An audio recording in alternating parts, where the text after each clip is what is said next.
Bonjour à tous. On se retrouve aujourd'hui pour une canalisation reçue à l'occasion de cette pleine lune du 27 décembre. Comme on a pu le voir, ça a été une période ces derniers jours assez tumultueuse entre le solstice, le 21, Noël, puis là cette pleine lune. Beaucoup de choses sont en changement. Et on doit faire face à de nouvelles situations. Alors, que s'est-il passé et qu'est-ce qu'on nous demande pour ces prochains jours, voire ces prochaines semaines? Tu as peut-être remarqué que ces mois ont été intenses, surtout émotionnellement, voire beaucoup de stress, beaucoup de ressentis qui ont été décuplés. Et donc des remises en question qui vont avec, des phases de doute. Et ça a été vraiment, moi je dirais vraiment difficile, même émotionnellement, de tenir.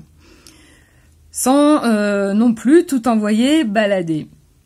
Alors, on a eu aussi, enfin voilà, toute cette période chargée émotionnellement et en énergie a pu nous amener donc à remettre en cause notre comportement, notre façon d'agir face aux autres. Et en fait, ça a révélé et fait remonter d'anciennes blessures qui, voilà, juste, c'est pas qu'elles n'avaient pas encore été forcément guéries, mais c'est qu'elles nous ont amené ces situations à voir ces blessures profondément engrammées en nous à un autre niveau. Du coup, pour nous dire que maintenant, il est temps de passer à autre chose, que ces blessures n'ont plus lieu d'être aujourd'hui et qu'il faut arriver à les surmonter, notamment en y faisant face et en affrontant l'émotionnel qui va avec. Donc tout ça pour remonter à la conscience afin qu'elle ne soit plus cachée et qu'elle ne nous gouverne plus en automatisme. Et donc amener de la conscience dessus afin de décider de notre comportement en fonction de nos valeurs, de ce qui est important pour nous. Donc il est temps de laisser partir le passé puisque nous ne sommes plus cette personne du passé. Puisqu'on a grandi entre-temps, on a eu de nouvelles expériences, de nouvelles connaissances et notamment de nouvelles prises de conscience.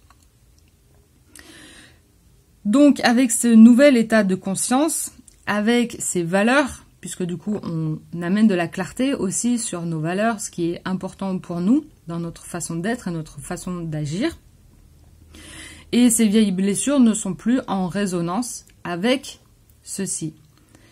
Donc, ces prises de conscience de nos façons de réagir, de nos parties blessées, nous amènent à, justement, les traverser pour nous rendre compte que certaines relations sont arrivées à leur fin. Puisque nous ne sommes plus en accord avec potentiellement des rôles qu'on nous attribuait et qu'ils ne nous conviennent plus aujourd'hui. Parce que les personnes ne nous acceptent plus ou pas dans l'entièreté de ce que l'on peut être. Et bien sûr, ça a pu aussi révéler chez elle des facettes d'elle qu'elle n'était peut-être pas forcément prête à voir. Donc il est temps aussi d'apprendre à laisser partir les personnes avec qui on n'est plus en résonance. Apprendre aussi à aimer l'autre sans s'y attacher, parce qu'on n'est pas obligé de rester sur de la colère ou de la tristesse lorsque des relations se terminent.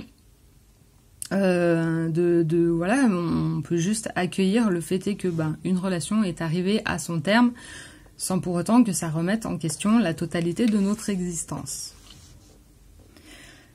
Ensuite, ça a été l'occasion aussi de nous apprendre à lâcher prise sur des situations lorsque l'on reconnaît que nous ne sommes plus à notre place. Comme on arrive à cette fin de cycle, voilà, nous sommes confrontés à certaines situations qui nous confirment que nous ne sommes plus à la bonne place et qu'il est temps d'aller voir ailleurs, d'aller visiter, expérimenter autre chose. Cette fin de cycle aussi amène à clôturer ce qui ne nous convient plus non plus et qu'il faut se rendre compte que ça ne nous convient plus. À dire au revoir aussi aux personnes s'il y en a qui sont concernés par ceci. La finalité de toute cette expérience et apprentissage, c'est de ne pas apprendre à fermer notre cœur, dû à la blessure que nous avons réouvert, et notamment par la colère engendrée que l'on pourrait reporter sur l'autre. Or, en fait, ces situations nous demandent de prendre conscience de ces blessures, mais de ne pas réagir et de ne pas réagir avec violence ou colère face à l'autre. Il a fait ses choix aussi, la personne a fait ses choix, nous avons fait les nôtres et il n'est pas nécessaire d'envenimer la situation. Puisque, en fait, l'autre n'est jamais responsable de notre malheur et aussi de notre bonheur. Puisque si on le décide et qu'on en a conscience, l'autre n'a jamais de pouvoir sur nous. C'est nous qui nous mettons dans ces situations et le rendons responsable de notre façon de réagir. Donc, accueillir, on va dire simplement, entre guillemets, cette phase de deuil, qui est du coup une phase normale, où on doit accueillir la tristesse et la clôture de cette phase-là, de dire au revoir à la personne qu'on a pu être et que nous ne sommes plus aujourd'hui, de dire au revoir aussi aux situations et aux personnes concernées, qui est en fait une phase de transition pour dire au revoir et nous préparer au renouveau. Car ainsi, on a fait de la place pour accueillir quelque chose de nouveau, même si nous n'avons aucune visibilité pour l'instant sur ce que nous sommes amenés à être ou à faire prochainement. Nous sommes donc dans cette période où on nous demande de clôturer ces situations, de mettre de la conscience, tout en sachant dire au revoir correctement à cette vie personnelle, professionnelle, relationnelle ou sentimentale. Notamment d'y aller en douceur, on n'a pas besoin non plus de mettre un coup de pied dans la fourmilière, de prendre le temps aussi dont on a besoin chacun pour accueillir ces phases de transition, d'accepter le deuil pour se préparer à faire face au renouveau, encore une fois.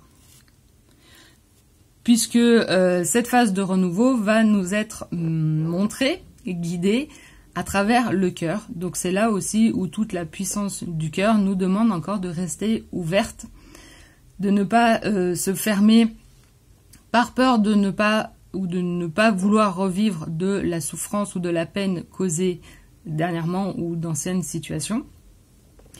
Et c'est bien parce que le cœur va nous guider, notamment à travers la joie, que nous allons pouvoir reconnaître les synchronicités et les signes que l'univers va nous mettre sur notre chemin. C'est aussi une phase notamment qui peut mettre à l'épreuve notre foi, puisque ça nous demande d'avoir une foi absolue que l'univers nous guide vers ce qu'il y a de mieux pour nous et qu'il contribue toujours au mieux à nous montrer et à nous mettre sur le chemin pour nous faire évoluer de la meilleure façon qu'il soit pour nous.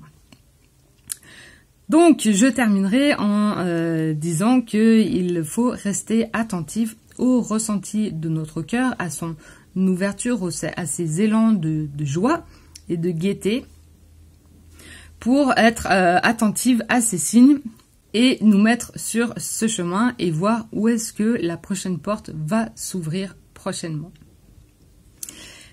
Voilà pour cette pleine lune. Dis-moi en commentaire si ça te parle. N'hésite pas à me liker cette vidéo si elle t'a plu, à la transmettre aussi aux personnes qui pourraient l'apprécier et à qui ça pourrait parler. Si tu veux notamment continuer aussi ou approfondir ton chemin de vérité, j'organise la semaine prochaine du 3 au 7 janvier 5 soirées pour justement s'interroger et nous mettre sur le chemin de vérité, justement pour arriver à être guidé par notre présence, nous mettre sur notre chemin de destinée. Retrouve toutes les infos en dessous de la vidéo. Et puis, je te souhaite de belles fêtes de fin d'année et on se dit à très bientôt.